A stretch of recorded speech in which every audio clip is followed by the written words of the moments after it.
रोशनी खूब ही चमकदार चमचमाता हुआ सूट सलवार पहनकर अपने आप को आईने में देख रही थी। तभी उसकी माँ चिल्लाते हुए उसको आवाज़ लगाते हुए उसके पास आती हैं। रोशनी, अरे ओ रोशनी, तैयार हो गई कि नहीं? मैं तो कब से तैयार बैठी हूँ माँ, आप तैयार हुई कि नहीं? अब बताइए मैं कैसी लग रही हूँ? अरे तू तो बहुत सुंदर लग रही है। किसी की नज़र न लग जाए मेरी बेटी को। बस थोड़ी ही देर में लड़के वाले आ जाएंगे, उनके सवालों का अच्छे से जवाब देना। ओहो माँ, वो मुझसे रिश्ता जोड़ने आ रहे हैं या इंटरव्यू लेने जो मुझसे सवाल पूछेंगे? अरे मेरा मतलब है वो लड़के वाले हैं, उनके सामने जितना हो सके अच्छे से पेश आना।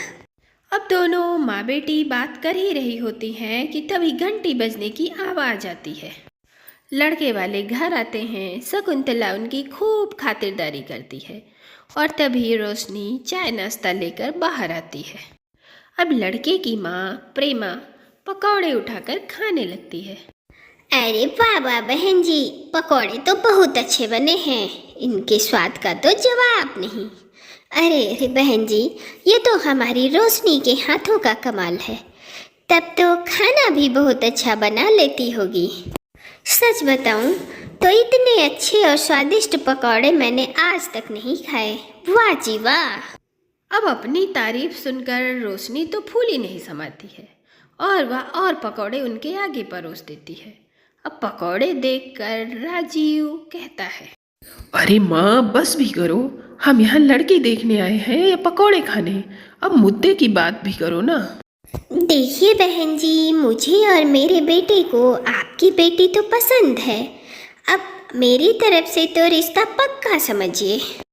तभी रोशनी की माँ गले मिलकर एक दूसरे का मुंह मीठा करते हैं और कुछ दिनों बाद राजीव और रोशनी की शादी हो जाती है।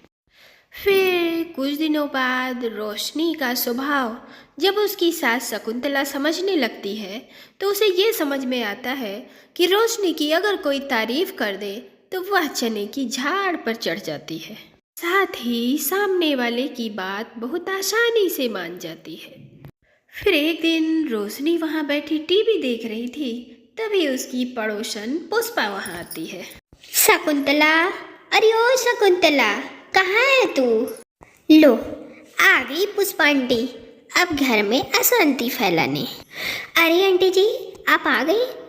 हाँ बहू, मैं तेरी सास को बुलाने आई थी, जरा अचार का मसाला तैयार करने में मेरी मदद करवा देती। अरे क्या हुआ पुष्पा, ऐसी कौन सी आफत आ गई है? आधी कच्ची नींद से जगा दिया मुझे। ओ अरे शकुंतला, बात ही ऐसी है, मेरी बहू मायके गई है और मुझे अचार डालने के लिए मसाला तैयार करना है। जरा मसाला तैयार करने में मेरी मदद करवा देती। ये शकुंतला भी ना हमेशा गलत समय पर आती है। एक काम करती हूँ, बहू की थोड़ी तारीफ करती हूँ और उसे ही इसके साथ भेज देती हूँ, फिर मैं चैन की नींद सो जाऊंगी। अरे कहाँ खो गई शकुंतला?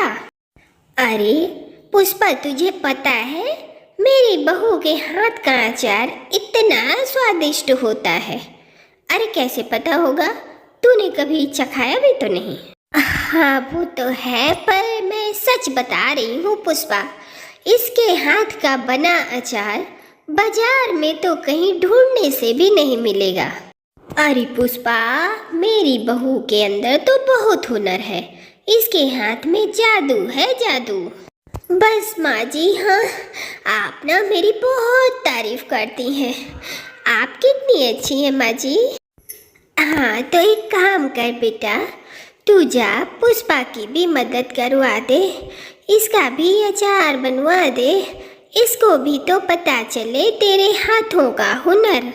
अब शकुंतला की तारीफ रोशनी को एक बार फिर चने की झाड़ पर चढ़ा देती है, जिसके कारण वह पुष्पा के साथ उसकी मदद करने आराम से चली जाती है और फिर पुष्पा जाकर गहरी नींद में सो जाती है।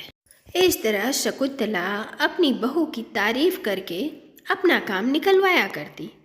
अब बेचारी रोशनी को पता ही न चलता कि उसकी सास उसका फायदा उठा रही है। फिर एक दिन बाजार में पुष्पा के सास शकुंतला को एक साड़ी बहुत ही पसंद आ जाती है। फिर घर आकर शकुंतला साड़ी के लिए पैसों का जुगाड़ करने लगती है। अब वो 15,000 की साड़ी, इतनी अच्छी साड़ी तो मैंने आज तक मार्केट में नहीं देखी। अब उसके लिए पैसे भी कम पड़ रहे हैं। अब राजीव से मांगूं तो वो 10 तरह के सवाल करेगा। एक काम करती हूँ, साड़ियों के लिए पैसे अपनी बहू से निकलवा लेती हूँ। अब रोशनी साफ सफाई कर रही थी। अब उसकी सास शकुंतला उसके पास आ जाती है और खुद भी सफाई करने लगती है। अरे माँ जी, मैं कर रही हूँ ना सफाई, आप रहने दीजिए ना। हाय, कितना काम करती है मेरी बहू। मेरी बहू जैसी तो किसी की बहू नहीं होगी। सच में माँ जी, मैं सच में इतनी अच्छी हूँ? अच्छी? अरे तू तो बहुत अच्छी है बहू। अरे मैं तो क्या, मेरा बेटा भी तुझसे बहुत प्यार करता है। अब तू खुद ही देख, मैंने तुझे कभी किसी काम के लिए मना किया है क्या? नहीं ना, और मना भी कैसे करती, तू है ही इतनी अच्छी।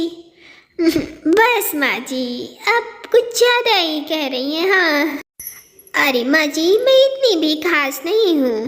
अरे खास नहीं, बेहद खास है तू। अच्छा बहू, मुझे तुझसे एक बात कहनी थी। हाँ हाँ माँ जी, बोलिए ना। बहू, मुझे थोड़े पैसे चाहिए थे, यही कुछ 10,000। अब राजीव से बोलने में कुछ ठीक नहीं लग रहा है, तो तू मेरे लिए राजीव से बात कर लेगी बेटा? बस माँ जी, इतनी सी बात, मैं अभी राजीव से बात कर लेती हूँ। माँ जी आप फिक्र मत करिए, आपको पैसे मिल जाएंगे कल तक। ठीक है बहू, तू सफाई कर ले। हाँ। अब शकुंतला मंद मंद मुस्कुराते हुए वहाँ से चली जाती है। फिर अगले दिन रोशनी राजीव से पैसे मांगती है तो राजीव पूछ ही बैठता है। अरे रोशनी, तुम अचानक से इतने पैसे क्यों मांग रही हो? मेरा मतलब, क्या करोगी? क्या करूँगी मतलब? जरूरत है मुझे। अब अपनी ज़रूरत अगले महीने पूरी करना। फिलहाल अभी तो मेरे पास पैसे नहीं हैं। अब राजीव रोशनी को पैसे के लिए मना करके ऑफिस के लिए निकल जाता है। अब रोशनी इस दुविधा में फंस जाती है कि वह अपनी सास की मदद करे तो कैसे करे। अब मैं क्या करूँ? इन्होंने तो पैसे देने से मना कर दिया, और माँ जी को जब ये पता चलेगा कि इन्होंने पैसे देने से मना कर दिया तो फिर क्या करेंगी? एक काम करती हूँ, अपने गुल्लक के पैसे ही माँ जी को दे देती हूँ। अब रोशनी अलमारी से अपना गुल्लक निकालती है और उसे फोड़कर उसमें जो भी पैसे निकलते हैं अपनी सासू माँ को दे देती है। अब पैसे लेकर शकुंतला नाचने लगती है। वाह वाह, क्या बात है। बहू की जरा सी तारीफ कर दो तो ये सारे काम अपने आप कर देती है। अब इन पैसों से मैं मस्त साड़ी खरीदूंगी। और शाम को राजीव जब ऑफिस से लौटता है तो वो देखता है कि उसकी माँ नई साड़ी को देख रही होती है। और फिर जब राजीव कमरे में जाता है तो रोशनी से पूछता है। अरे रोशनी, माँ तो अपनी नई साड़ी में ही खोई हुई थे, तुम्हें भी क्या इसीलिए पैसे चाहिए थे? जी नहीं, मैं ना माँ जी के लिए पैसे मांग रही थी। अब जब आपने नहीं दिए तो मैंने अपनी बचत के पैसे माँ जी को दे दिए। पर मुझे क्या पता था कि उन्हें इतनी महंगी साड़ी के लिए पैसे चाहिए थे। तुम भी ना माँ की बातों में आसानी से आ जाती हो, और माँ भी ना जरा सी तुम्हारी तारीफ कर देती है तो तुम चने की झाड़ पर चढ़ जाती हो और माँ के इशारों पर नाचने लगती हो, उनका हर काम कर देती हो। अरे उनकी तो आदत है बातें बनाने की, और तुम भी उनकी बात में आ जाती हो। अब तुम ही बताओ, वो खुद भी तो मुझसे पैसे मांग सकती थी ना। अब राजीव की बात सुनकर रोशनी को भी समझ में आने लगता है कि उसकी सास उसकी तारीफ करके अपना काम निकालती है। फिर अगले दिन शकुंतला को इडली सांभर खाने का मन करता है, लेकिन उसे मेहनत न करनी पड़े इसलिए वह अपनी बहू की तारीफ करके उसको डोसा बनाने के लिए कहती है। लेकिन अब रोशनी भी समझ चुकी थी। अब वह हर बार की तरह अपनी झूठी तारीफ सुन के अपनी सास की बातों में नहीं आती और फिर वह ऐसा चटपटा और मिर्ची भर के सांभर बनाती है कि शकुंतला की कानों से धुआं निकल जाता है। आय हाय बहू, ये कैसा इडली सांभर बनाया है?